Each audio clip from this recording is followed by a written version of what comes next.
আসসালামু আলাইকুম ওয়ারাহমাতুল্লাহি ওয়া বারাকাতুহু। আমি ইহসান রনি। আজকে এক জ্বলন্ত বাস্তবতা নিয়ে কথা বলতে চাই। ইসলামের নামে ভুল দাওয়াত, গুরুবাদ বনাম রাসূল সাল্লাল্লাহু আলাইহি ওয়াসাল্লামের সুন্নাহ সম্পর্কে। আজ আমরা এমন এক সময় বাস করছি যেখানে মানুষ ইসলাম শিখছে ইউটিউব দেখে, ফেসবুকে স্ক্রল করে, আর সবচেয়ে ভয়ানক একজন মানুষকে সবকিছু ধরে নেওয়া, মানে একজন মানুষকেই সবকিছু ধরে নেওয়া। এটাই কি হক দাওয়াত? রাসূল সাল্লাল্লাহু আলাইহি ওয়াসাল্লাম কি আমাদের এমন কিছু শিখিয়েছেন? চলেন চলতে চলতে একটু আজকে ভাবি, গুরুবাদ কি। আজকাল অনেক জায়গায় দেখা যায় একজন বক্তা বা একজন শায়ক হঠাৎ করে হয়ে যান সব জ্ঞানের একমাত্র উৎস। তার কথা মানলেই মুসলমান, না মানলে গুমরা। একে বলে গুরুবাদ। একজন মানুষকে দিনের মানদণ্ড বানিয়ে ফেলা।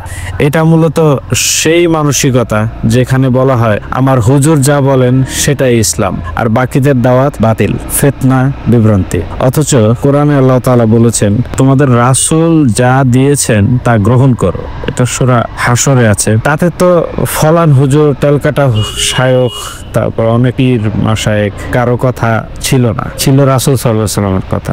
সুন্নাহ ভিত্তিক দাওয়াত কেমন হওয়া উচিত? রাসূল সাল্লাল্লাহু আলাইহি ওয়াসাল্লামের দাওয়াত কেমন ছিল?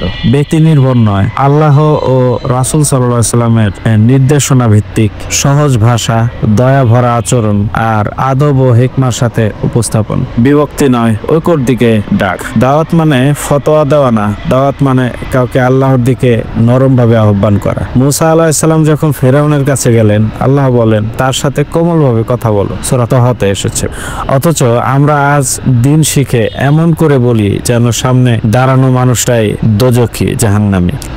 ভুল দাওয়াতের চেহারা কেমন হতে পারে? আসুন চিনে নেই ভুল দাওয়াতের কিছু লক্ষণ। শুধু আমার পথই সঠিক, বাকিরা সব গোমরা। উস্কানিমূলক ভাষা, ওরা মুনাফিক, তাদের সাথে চললে জাহান্নাম। নিজের শায়ক, হুজুর বা গ্রুপ ছাড়া কাউকে মানুষই মনে না করা। সুন্নাহকে বাদ দিয়ে কুসংস্কার আর মতবাদ প্রচার, এগুলো মূলত নিজের দল বাড়ানোর দাওয়াত, ইসলাম নয়। সুন্নাহভিত্তিক দাওয়াত কিভাবে চিনবেন? সুন্নাহভিত্তিক দাওয়াতের বৈশিষ্ট্য: কেন্দ্রে থাকে কোরআন ও হাদিস, ব্যক্তি নয়। সব মুসলিমের জন্য দুরূহ থাকে, হীনদৃষ্টি নয়। ভ্রান্তি তুলে ধরা হয় শালীনভাবে, ব্যক্তি আক্রমণ নয়। মানুষকে আল্লাহর দিকে ডাকানো হয়, নিচের দিকে নয়। মনে রাখবেন, রাসূল সাল্লাল্লাহু আলাইহি ওয়াসাল্লামের দাওয়াত ছিল সমাজ পরিবর্তনের, আতার শুদ্ধির, উম্মার ঐক্যর জন্য। প্রিয় ভাই, ইসলাম কোনো গোপন তরিকার নাম নয়, কোনো এক ব্যক্তির পিছনে চোখ বেঁধে চলার নামও নয়। ইসলাম হচ্ছে আল্লাহ ও তার রাসূল সাল্লাল্লাহু আলাইহি ওয়াসাল্লামের অনুগত, নিঃশর্ত, নিখাদ।